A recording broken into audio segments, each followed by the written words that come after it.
עזרי ממדנו יעשה שמיים וארץ אל תיתן למד רגלך עלינו שומרך הנה לא יונה בלישון שם ישראל עדינו שומרך עדינו צלך יד ימינך יוי ממש שמש לא יקקו ויורח בל לא עדינו ישמוך מכל רע ישמר ספשך עדינו ישמר ציצר ויח מעטו ויד אילום. Donnons un peu de tzedaka ensemble et ensemble nous allons mériter la Géoula et parlant de la Géoula nous allons voir Mashiach avec un bâton. Une canne. De quoi je parle? Eh bien, nous trouvons dans la paracha de cette semaine l'histoire, le moment où le peuple juif demande à Moshe Rabbeinu, et encore se révolte, la manière de parler.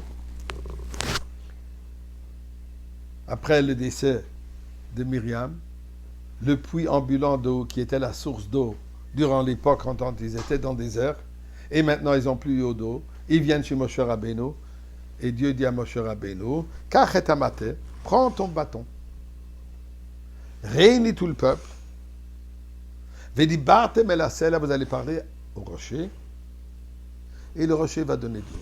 Malheureusement, je ne vais pas rentrer maintenant dans les détails, puisque c'est un autre sujet qu'il va aborder.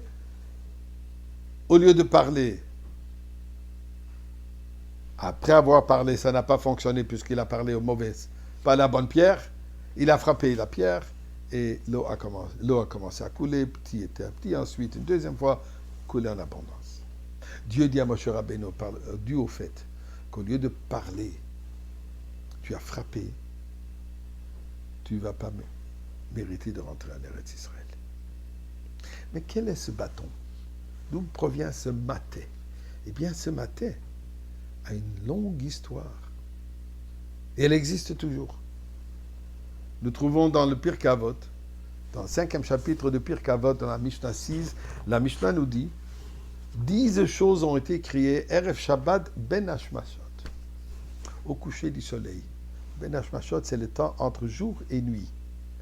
Donc, discussion dans la halakha, qu'est-ce que c'est considéré? Est-ce que c'est considéré jour? Est-ce que c'est considéré nuit? Ou alors peut-être c'est même un moment pour soi-même. Peu importe, mais c'est le moment qui relie la journée avec la nuit. Le jour et le soir. Dans ce cas, relier le jour de semaine et le jour de Shabbat. Donc, ce bâton qui a été créé à ce moment représente un objet qui inclut en lui, le jour et la nuit, le chol, le profane et le Shabbat, le sacré. C'est ça ce que ce bâton représente. Et d'ailleurs, sur ce fameux bâton, qui était d'ailleurs fait en saphir, le nom de Dieu était gravé des deux côtés. D'après un médrash, d'un côté il y avait Yud Kevavke, et de l'autre côté il y avait Elohim, pour nous dire que ce bâton contient en elle les deux qualités, la qualité de miséricorde, de bonté, ainsi que la qualité de jugement. Et effectivement, ce bâton a fonctionné dans ces deux aspects. Mais voyons d'abord, quand Adam Arishon a été invité de quitter le Gan Eden, il a pris ce bâton avec lui, ce matin avec lui. Comme le Médrash pire que de Rabbi Eliezer, il y a le Kutchim, différents endroits c'est rapporté, Adam Arishon l'a donné à Chanoch. Chanoch l'a remis à Noach. Noach l'a remis à Shem. Shem l'a remis à Avraham Avinu, Avraham à Yitzhak, Yitzhak et Yaakov. D'ailleurs, on trouve chez Yaakov qui bemak liovart et sayar denazé. Avec ce maquel, avec ce matin, avec ce bâton, j'ai traversé le Jourdain. Donc, les deux aspects. Yaakov, quand il est venu en Égypte, il a remis à Yosef. Après le décès de Yosef, Pharaon a repris ce bâton. Yitro, qui était un des conseillers, aussi un des Khartounim, lui, il a vu dans ce bâton des qualités extraordinaires. Il a vu le nom de Dieu. Il a réalisé que ça, c'était un bâton de grande qualité, de grande force. Il l'a pris avec lui. Il l'a mis dans son jardin. Il a dit, celui qui va être capable d'arracher ce bâton va marier ma fille. Personne n'était capable. Moshe Rabbeinu, quand il est arrivé à Midian, après avoir dû fuir d'Égypte, il a pris ce bâton avec toute facilité. Yisro dit à sa fille, tu vas marier Moshe. Il dit, celui-là, lui, le fait qu'il a pu tellement bien prendre ce bâton, lui va être le Mashiach. Lui, il va être celui qui va délivrer en Israël, le peuple juif d'Égypte. Et effectivement, avec ce bâton, il a fait tous les miracles. D'abord il a été transformé en serpent. Ensuite, les plaies qu'il a fait avec ses bâtons. Il a ouvert la mer. Kiryat Yam-Souf.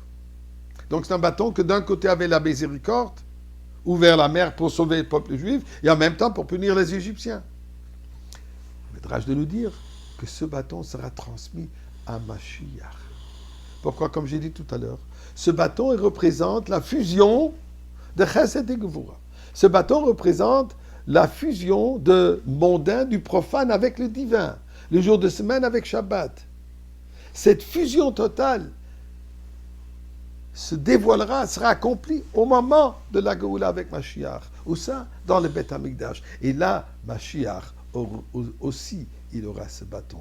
Ribono shel olam, on veut déjà voir Mashiach, on veut déjà voir le bâton, et on veut voir tout ça dans le grand jardin, comme pour dire le Beth Amikdash.